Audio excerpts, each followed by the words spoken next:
It's Thanksgiving, and we take a look at some of the most interesting conversations on MiWeek. So grab another helping of turkey. MiWeek starts right now. Did you know Roush Enterprises was selected by Google to assemble a test fleet of 100 prototype self-driving cars in 2015? It also produced the new Domino's delivery cars. And speaking of Domino's, Domino's sells well over 2 million pizzas per day around the world, and half of their sales are digital. These are just some of the ways Michigan's pioneers started out as small companies with big ideas. We are business leaders for Michigan. We are committed to making Michigan a top 10 state for jobs, personal income, and a healthy economy. Funding is also provided by Delta.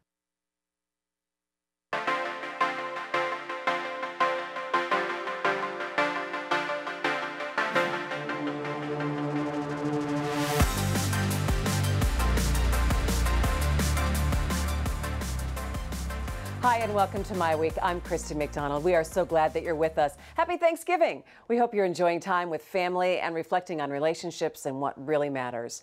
So we've decided to take a look back at a few conversations over the past year. Coming up on MiWeek, what it takes to bring businesses to Detroit neighborhoods. Plus, hear from Detroit Schools Superintendent Alicia Merriweather on new plans to help kids succeed. Also, you'll hear from the head of Eastern Market on expansion and how the market fits in Detroit's comeback story. Plus, Wayne County Executive Warren Evans talks about finding a better way to fund Michigan's cities and counties. And Channel 4 anchor Devin Scillian talks about the media's responsibility during the presidential election. That is all coming up for you. So we start with a closer look at the growth in one Detroit neighborhood, the Livernois and 6 Mile area. Over the years, businesses have come and gone, but many have stayed for decades, just like the people living in this historic community. Now, as the city rebounds from bankruptcy, the push is on to attract and retain new businesses along a 2-mile stretch of Livernois Avenue. This is part of a show that we did on neighborhoods at the University of Detroit Mercy. Particular neighborhoods, they have their own schools that would establish a neighborhood's identity. Shopping districts, stores. A lot of it gets infused with nostalgia as well. So when people think nostalgically about the past, trip down memory lane, they remember the shoe store they used to go to or the tailor they went to. Detroit, when it was designed, its original footprint was to make neighborhoods almost self-sustaining. Almost like towns within towns. The avenue of fashion is as a human scale. It's low scale, small stores. It fits in tightly with the neighborhood around it. I feel like it used to mean something to be able to shop in your neighborhood and buy things from people that you would know.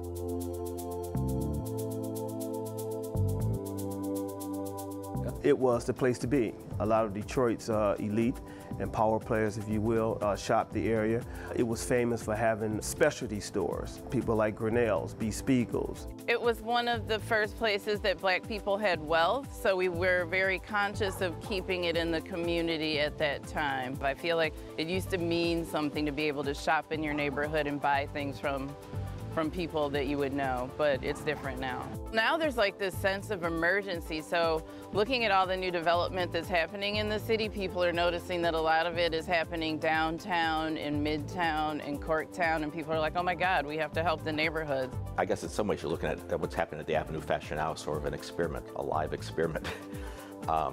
That with sufficient attention and care and careful planning, what you're looking for is to create some sustainable development, right?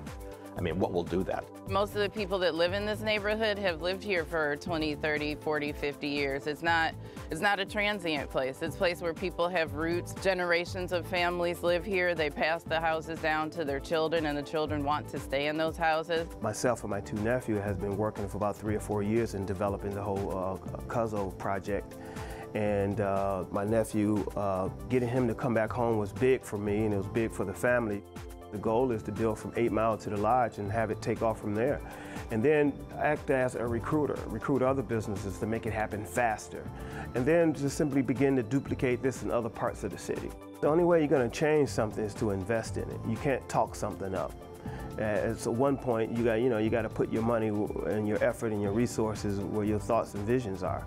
And so if you want to change condition of anything, not only Detroit or any other place, you got to dig in and you got to put something in it.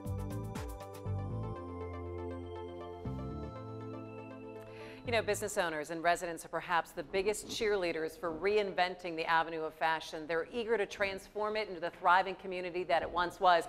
And joining me now is Kim Tandy, who grew up in the area. She still lives here, and she serves as the District 2 manager in Detroit's Department of Neighborhoods. Kim, thanks so much for joining me. I appreciate it. Absolutely. You know, when I read this intro and I say things like transform and reinventing, do you think those are the words that we should use when we talk about this area? Are those the right words to use?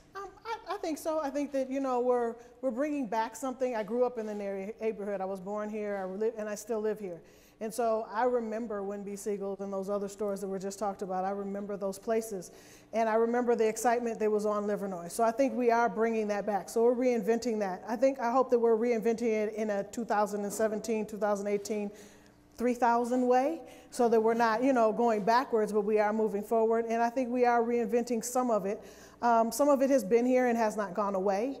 I think one of the biggest assets of this area and of the city, and especially the surrounding area, is that there has been so much that has been stable for so long. This is not something that's new. We had it, we lost a little bit of it, we got it back, we lost a little bit of it, and you know, now we're trying to really bring it back with a boom, with all the support and the collaboration of all the people that are working together to get it. All right, so how do you reinvent or do it in the 2017 3000 way, where you're bringing it into the future, but you're maintaining a cultural heritage to this area, or you're not making people who have been here for 30, 40 years feel like they don't belong in this area anymore because now it's transformed or reinvented? So I think that, you know, one of the mayor's incentives, you know, when he became, was running for mayor, was that we've got to bring these neighborhoods back and really talk up to the neighborhoods and have the neighborhoods have some input in how that happens. So that it's not from downtown, it's not from Midtown, it's actually from the city and from the neighborhoods. So I think that, you know, what's been discussed earlier is that, you know, we need to talk to the neighbors. And our neighborhoods, the biggest asset we have in this community are the people. These are people that have lived here for years and years and generations and generations. And so as you talk to them, as you keep engaging them, they've been engaged. They work on Livernois, they come and support Livernois. They want more, they remember when. And so I think that the biggest thing is going to be in the asset is going to be the people. There is a lot of focus on the new Detroit School District this fall, with an infusion of money from the legislature and now a new school board. The interim superintendent, Alicia Merriweather, is focusing on the best way for kids to learn and to succeed. We spoke to Alicia in September, just after school started. In the past years, we've basically had to take $1,100 off of the top of the per pupil allocation to pay debt, and that is not happening this year. So that's great. Another thing that is good news, if you would put it in that category, is we also received about $25 million to invest, and the district chose to invest those in academic programs, safety, and facilities. And then, of course, a piece of that is put aside for cash flow. It is a year of change at the Detroit Public Schools Community District. There are new programs like tuition-free Montessori and shared learning classes. And this summer, DPS worked on a new academic plan to move the district forward with the help of teachers, administrators, and principals.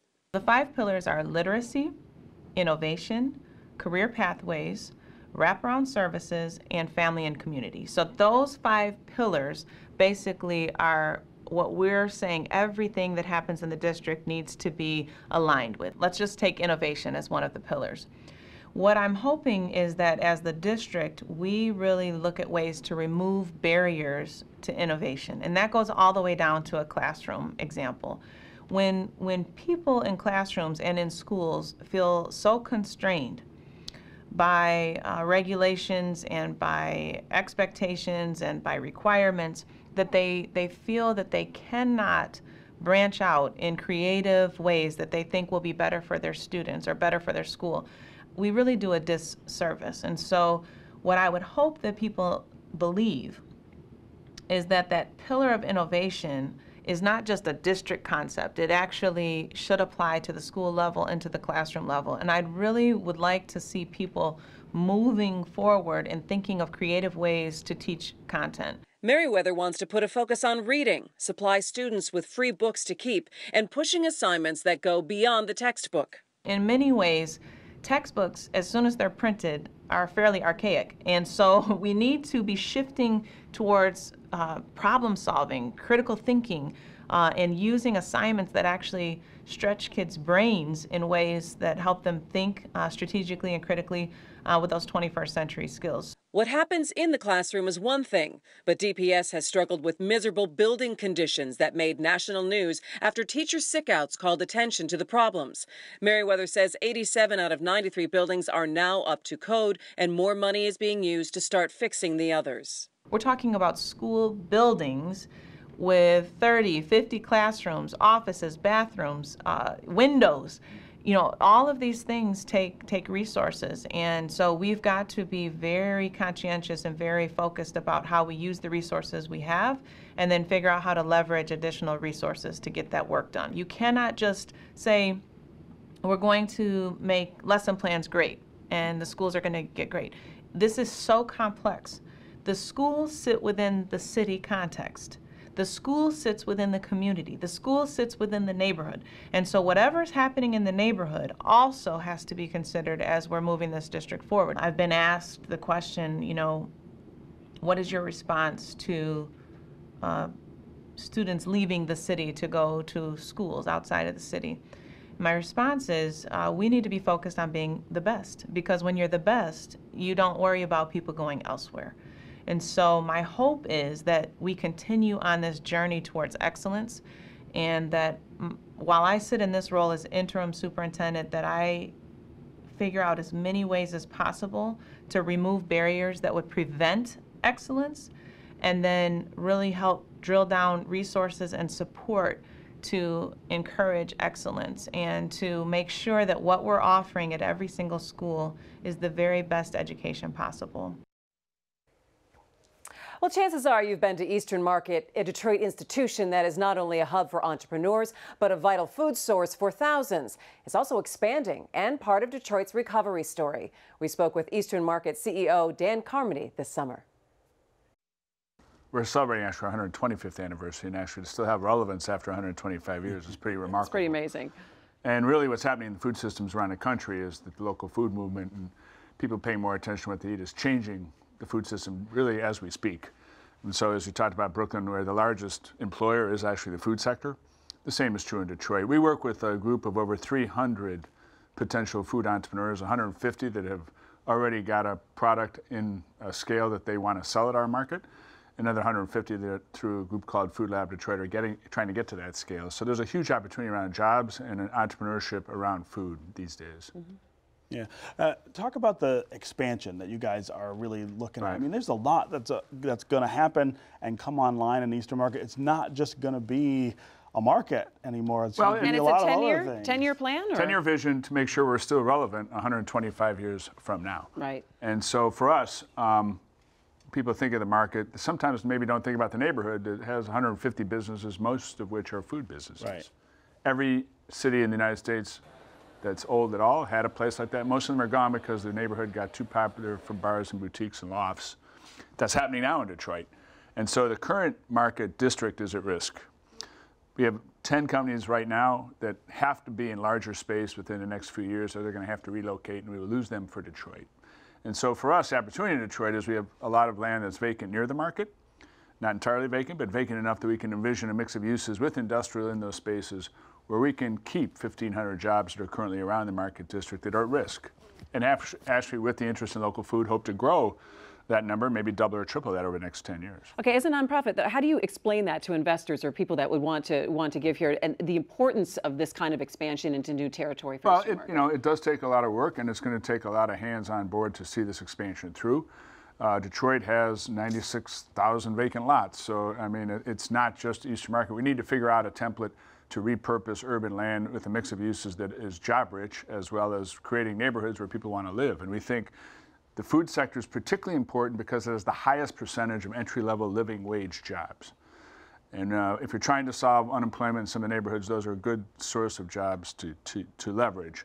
And so it won't be easy. We've been at the table working with the city and various land bank and other agencies trying to figure out how we could expand the market district in a way that makes sense. Yeah, and the expansion will be some residential too, right? I mean, you're going to have people living, more people living down there, I should say. Our goal is to combine industrial development with stormwater management practices in such a way that you can buffer and landscape and make attractive urban neighborhoods that you could live not too far from them and enjoy the benefit of actually walking to work. Yeah. How do you see Eastern Market's growth with the growth of Detroit and where Detroit stands right now as a city? Well, I think Detroit, because Eastern Market is such a unique asset around North America, that we have the opportunity to use food as one of the pillars of growth for the city.